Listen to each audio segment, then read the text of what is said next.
So if I didn't need to file, what do I do to get a payment? So this is where you're going to have to go online to the irs.gov and fill out this thing called the non-filer tool. So in the next couple of pages, I talk specifically about how you get there. So this is information that if you need to fill this out, that you would want to use these pages to do that, or provide it to other folks who are curious about how to do that. So you just go on irs.gov, you click this non-filers enter payment info here. You have to set up a username and password. Okay, you'll go to the next page. And then here's a whole list of information that that tool is going to look for. Now, what's interesting in that is it doesn't ask for any income information at all. So it's not like a regular tax return. It's not asking for how much money did you make or anything like that. All it's asking for is kind of the basic details of your address, your social security numbers, those kind of things, your filing status, and it's here, it's very simplified. It's either married filing joint or it's single. So if you're doing a married filing joint return, you click that. You're doing any other return, so that's a head of household, single, married filing separate, any of those, you just click the single box. The bank account information, we're going to talk about that a lot later on. That's to be able to do direct deposit, which means you'll get your money much faster if you do direct deposit. Identity protection pins, those are things for people who've had their identity stolen. Don't see those too often, but we do occasionally. They do ask for driver's license information. Again, if you have a dependent under the age of 17, this is how you tell the IRS about that if you didn't file a return for 2018 and 19. And then they also ask for basically what's called your adjusted gross income on your 2018 tax return. Now, since these are situations where people didn't file for 18 and 19 and didn't need to file, are supposed to be in this category, that's typically going to be zero. So you would just enter zero for the AGI for 2018. So that's the kind of information they're looking for. But again, as you see, other than that AGI question, there's no kind of income information that they're looking for. They're just looking for details about you personally. Okay. So who's not supposed to use this non-filer tool? Well, obviously anybody who filed a 2018, 2019 tax return doesn't need to use this. They're already in the system. Next group is you received a payment, but it's less than the amount you should have received. So for example, let's go back to my $500. So we've got a parent who has a child under the age of 17. The parent is on, let's say, Social Security. So they automatically get their $1,200 payment, but they hadn't told the IRS basically about the child. So they didn't get the $500 payment. So the parent gets their $1,200, didn't get the $500. That's going to get fixed on the 2020 tax return. So it appears that you can't then, once you've gotten your $1,200 and it's the wrong number because you didn't get the money for your child, you're going to have to wait for the 2020 tax return to get that additional $500. Okay, another one's you're married, but you don't want to receive the payment with your spouse. For example, if you're filing married, filing separate, in that case, you've got to file a 2018 or 19 tax return to be able to say, give me my piece, but not my spouse together. So you'd have to file basically a married filing separate return for 18 or 19 to be able to do that.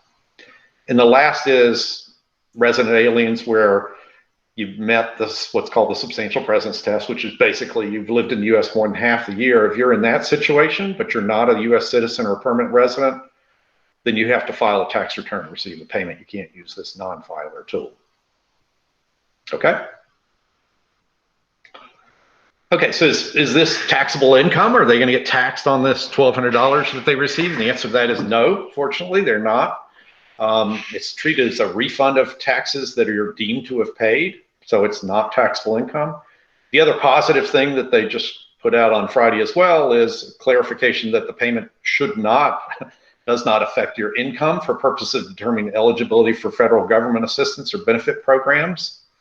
So that's a positive. Obviously, they're not supposed to look at that money that you receive through these economic impact payments as additional income that impacts your ability to receive governmental assistance. That's a federal, obviously all the IRS can speak to is what the federal government's going to do. My bet is that the states will follow that, but I don't know that for certain. That's going to be up to each individual state to decide how they determine things like that. But for federal governmental assistance, this will not be treated as additional income. Okay? So when are we going to start seeing these payments? Some of you may have already received your payment. They started rolling these out a little over a week ago. People who filed 2019 returns and had direct deposit, most of those people have already gotten their payment, or it's been scheduled. So the people who filed 2019, I think they were the first ones. 2018 people are also being paid, is my understanding, that had direct deposit information. The next group that's supposed to filter in are the Social Security and other governmental assistance programs. So they didn't file a 2018-19 return, but they're getting one of those qualified and governmental benefits. That's going to be kind of the next group of people that the IRS is going to go after to be able to do their payments. And then the last will be anybody who's getting a paper check. So you didn't give direct deposit information, you're going to get a paper check, and unfortunately you're the last in line to get those. Now, fortunately, they are going to do a priority to lower income people, but that's why it's so important, and we're going to talk about this a lot in the next few pages, that people put in direct deposit information if they're able to do that, because that's going to speed up the payments significantly. If you provided direct deposit information on your 2018 or 19 return, or you provided it in this non-filer tool or through the Get My Payment tool that we're going to talk about in a bit, the payments will be made by direct deposit. If they don't have bank account information, it'll be by check sent to your last known address.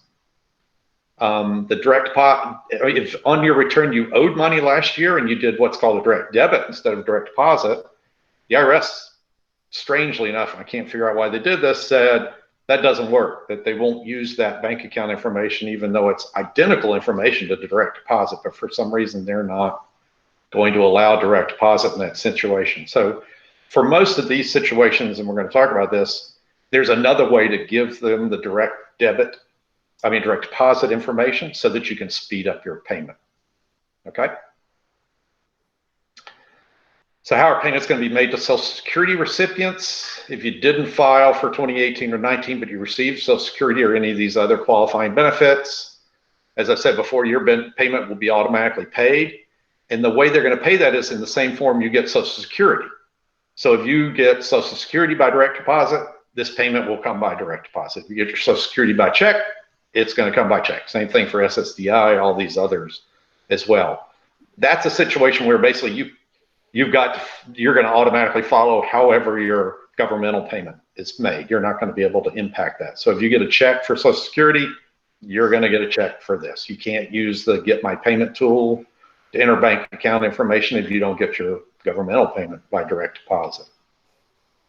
If you filed a return for 18 or 19, the payment will be made by direct deposit only if you received a refund from one of those returns, or use the Get My Payment tool to enter your bank account information.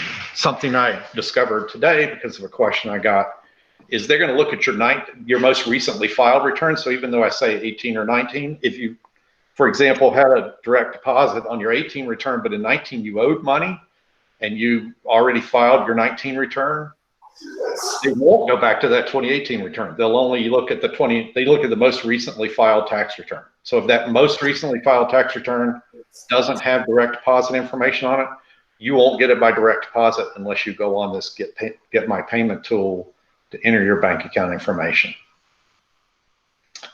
If one spouse on a joint return receives Social Security but did not file a return in 18 or 19, only the spouse receiving the governmental payment will automatically receive a payment.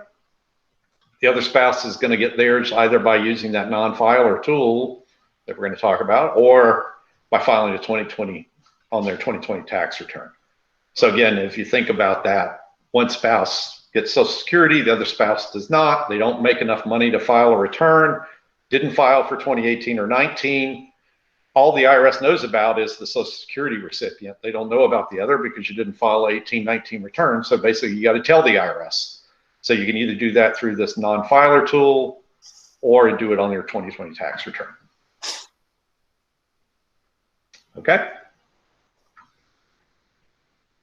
What if my address or bank account info has changed? In that situation, you're kind of out of luck. That's a short-winded way of telling you all this stuff, because you can tell the IRS about a change of address, but they have to process that. And right now the IRS is not processing a whole lot of anything because they're not staffed very well. If you send them a change of address form, it's not going to change anytime soon. Now, they also say that they sometimes update because of information they get from the Postal Service. I don't know how quickly they update that or anything. But if your address has changed since the last time you filed a return with the IRS is going to look to that prior address to send checks and letters and things like that. So hopefully that's not a problem, but unfortunately you can't use any of these tools to be able to tell them about a change of address. If your bank account info has changed, so you use direct deposit, for example, in your 2018 return, you haven't filed 19 yet, the IRS will try to do it, to try to do the direct deposit. But if that direct deposit fails because, for example, that account has been closed, they'll just cut you a check. So again, unless you could tell them the bank account information has changed, which is typically that you can't do that if you've already filed an 18 or 19 return, that direct deposit information, you're not going to be able to tell them that bank information has changed. So you're going to end up getting a check, unfortunately.